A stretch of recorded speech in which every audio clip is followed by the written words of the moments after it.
most people can find as long as you kick over a few rocks.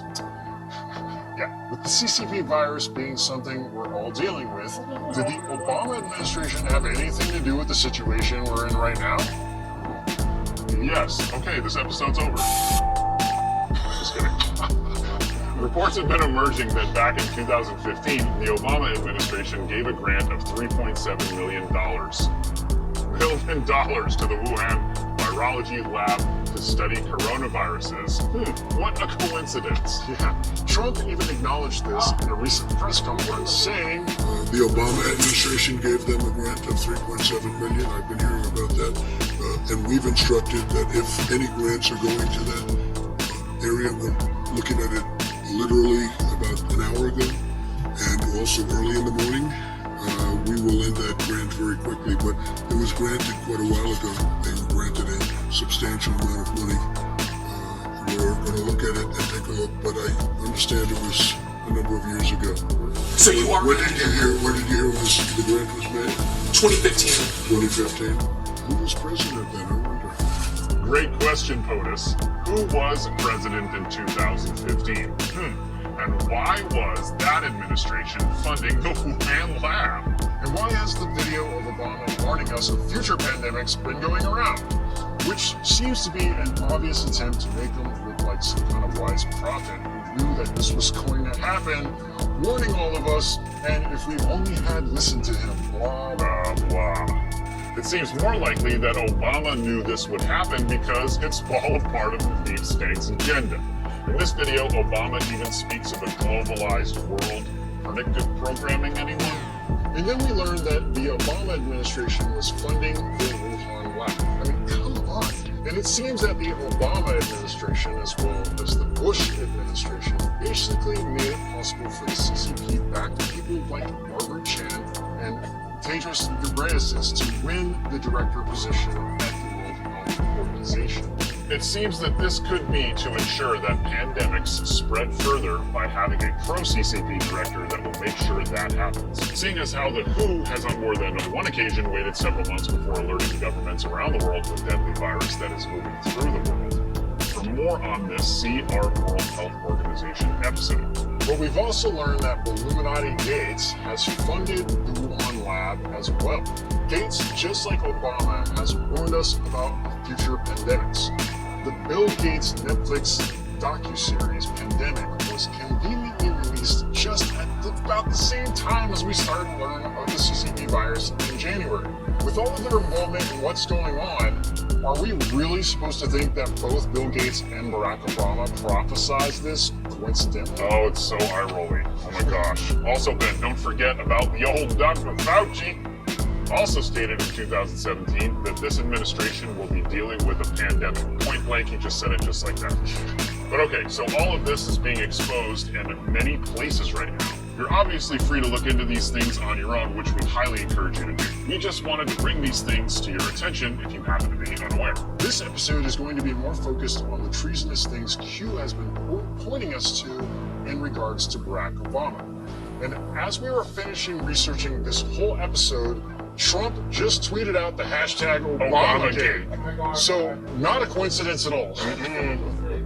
The Russian collusion scandal. Recently, Q posted a picture about Obama and the Russian collusion scandal. Drop number 4044 that said, quote, never has a president left office to collude with others to impede the next president of the United States of America until Obama, unquote. Yeah, and according to the Epoch Times infographic Spygate chart, efforts by high-ranking officials in CIA, FBI, Department of Justice, DOJ, and State Department to portray President Trump as having colluded with Russia were the combination of years of bias and politicization under the Obama administration.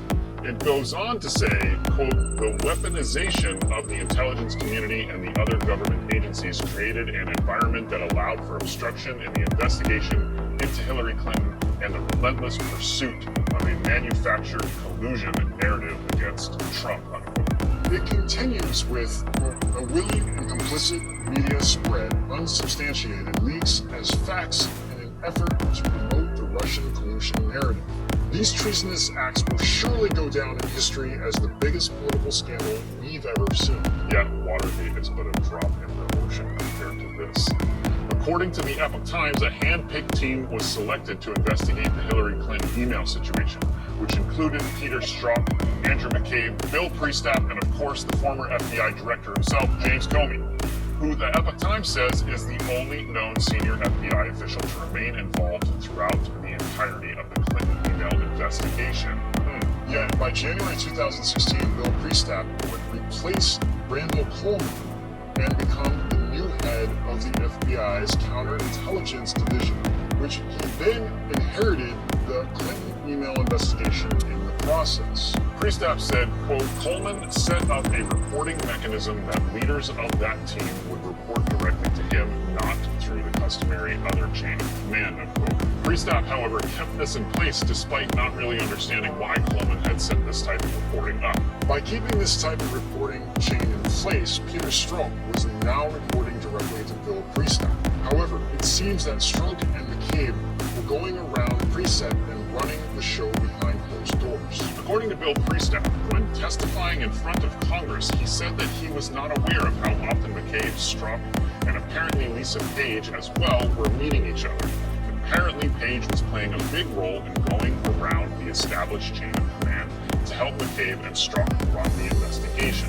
The Clinton email investigation was winding down by spring of 2016. Comey was basically convinced that there was no strong evidence of intent to suggest that Hillary Clinton and her team set up an email server to send classified information. Yeah, well, if you destroy over 30,000 emails, you can hide your intent pretty well, I guess. This whole thing stinks. I tell you, it stinks. So now the Hillary email thing basically was off the table. The investigation into the Trump campaign begins to go into overdrive. And according to what the Epoch Times reported, apparently former CIA Director John Brennan had made himself the point man in pushing for an investigation into the Trump campaign. Also, according to the Epoch Times, Brennan supposedly used unofficial foreign intelligence to feed information to the FBI.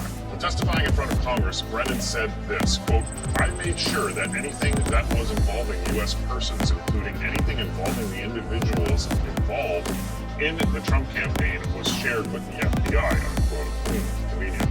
Yeah.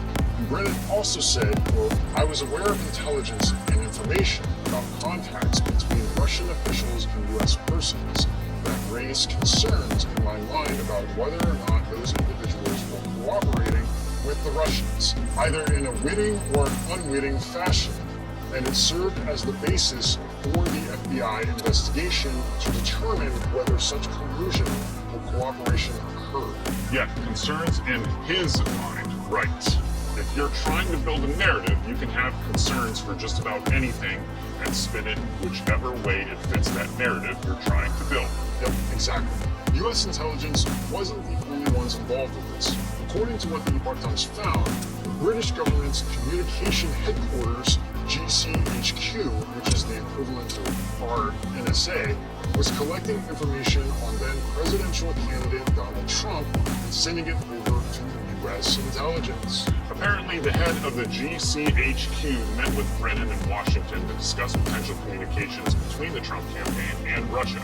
Brennan had been gathering information using many outlets and feeding it to the FBI. Brennan began briefing the Gang of Eight, which is a group of politicians that get briefed every time intelligence agencies carry out covert operations. Some of these members include Nancy Pelosi, Chuck Schumer, and Adam Schiff. Devin Nunes was also part of this group.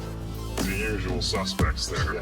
However, according to the Epoch Times, members of the Gang of Eight were briefed separately. So, were they all receiving the same information? Pelosi and Schiff may have been receiving separate information on the Trump-Russia investigation, which seems likely, seeing as how they both have been so motivated to remove Donald Trump from office at any cost. It seems that Hillary Clinton's crimes with her emails were basically swept under the rug to pursue the Russia collusion narrative at full force. The Obama administration allowed all of this to take place in an obvious attempt to build a narrative against Donald Trump that he colluded with Russia to steal the 2016 presidential election.